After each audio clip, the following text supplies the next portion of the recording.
US President Donald Trump delivered his State of the Union address on February 24th in Washington, D.C., with a speech lasting 1 hour and 47 minutes, the longest before a joint session of Congress in at least 6 decades. In the foreign policy portion of the address, Trump focused on Iran, delivering a carefully measured message. He stated that his preference is to solve this problem through diplomacy while emphasizing that he would never allow Tehran to acquire a nuclear weapon. My preference is to solve this problem through diplomacy.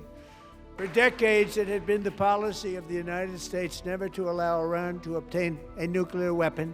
The formulation kept the option of military action deliberately ambiguous, reflecting his doctrine of peace through strength. Trump highlighted a rebuilt US military and increased defense spending by NATO allies as factors strengthening Washington's position. He also warned that Iran is developing missiles capable of reaching the United States and complained that Tehran had not explicitly promised to never pursue nuclear weapons. He called Iran's nuclear program sinister and claimed that earlier US strikes had obliterated its nuclear capabilities. Starting it all over, we wiped it out and they want to start all over again. And are at this moment again pursuing their sinister ambitions. Despite the largest US military buildup in the Middle East in 2 decades, Trump did not indicate whether he was prepared to order a strike on Iran and avoided mentioning the scale of American deployments. The president briefly highlighted South Asia, claiming credit for helping end the May 2025 war between Pakistan and India, asserting that his efforts saved millions of lives by preventing the conflict from turning nuclear. Trump stated 35 million people, the Prime Minister of Pakistan said, would have died if not for my involvement.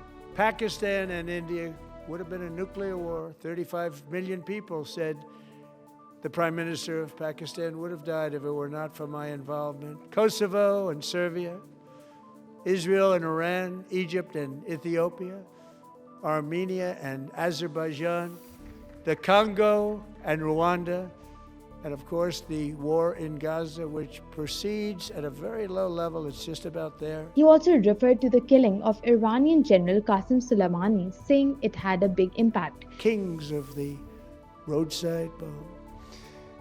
And we took out Soleimani. I did that during my first term. Had a huge impact.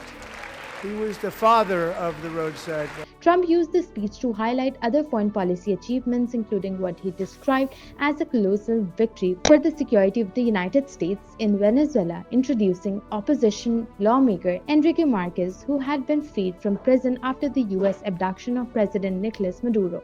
And this was an absolutely colossal victory for the security of the United States, and it also opens up a bright new beginning for the people of Venezuela.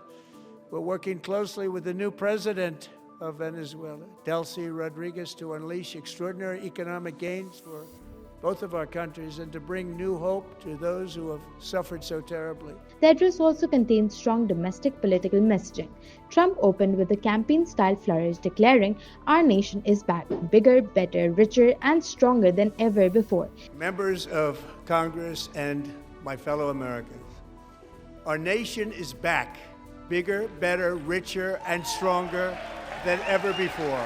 He repeatedly directed his remarks toward Republicans, criticizing Democrats for immigration, crime, election security, and gender issues. He attacked Somali Americans and blamed Democrats for inflation, urging passage of the Save America Act requiring proof of citizenship for voter registration. The State of the Union became a polarized spectacle with Republican applause and Democratic protest. When I last spoke in this chamber 12 months ago, I had just inherited a nation in crisis, with a stagnant economy, inflation at record levels, a wide open border, horrendous recruitment for military and police, rampant crime at home, and wars and chaos all over the world. But tonight, after just 1 year, I can say with dignity and pride that we have achieved a transformation like no one has ever seen before, and a turnaround for the ages. It is indeed a turnaround for the ages. Representatives Ilhan Omar and Rashida Tlaib shouted accusations against the president, and El Green was escorted out after waving a protest sign. The visual tableur reflected the content of the speech, a fusion of domestic campaign mobilization with selective, carefully timed signals abroad, particularly on Iran, where the choice between diplomacy and force remained deliberately unclear.